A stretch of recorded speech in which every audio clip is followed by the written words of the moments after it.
Oxyville is contributing to create a link between acoustics, music, and the importance of sounds in architecture.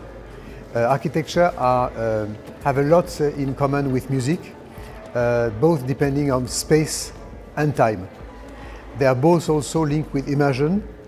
In days where we are talking about immersion so much, the only art form dealing with 360 degrees are music and architecture.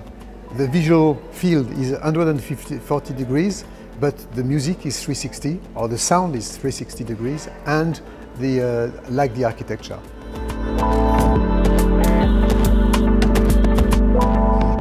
We could say that, in a sense, music is creating spaces when architecture is showing these spaces.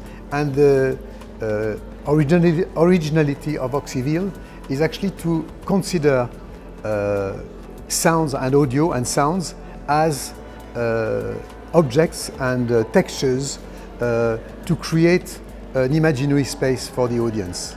And for the audience, the idea is actually to create their own Oxyville just by listening to the sounds and creating and imagining their ideal city.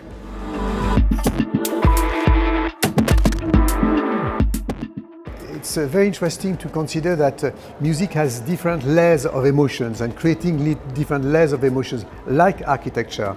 And there is a kind of depth into a notion of acoustics.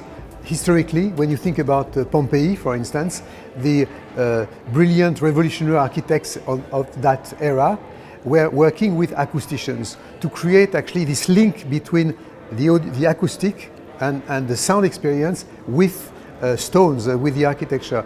In that sense, I think we lost a little bit on the way this very strong relationship between sound and architecture.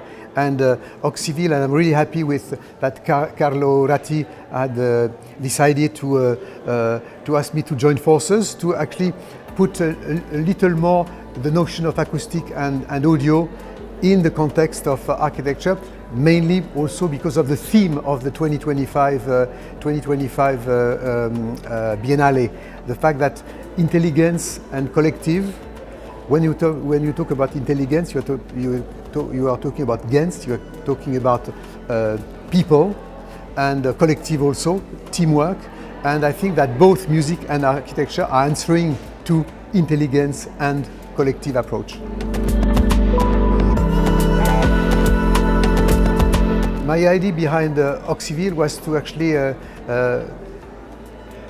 answering to a personal frustration. Because if I had not been a musician, I would have become, hopefully, an architect. And I always thought that this kind of strong link between music and architecture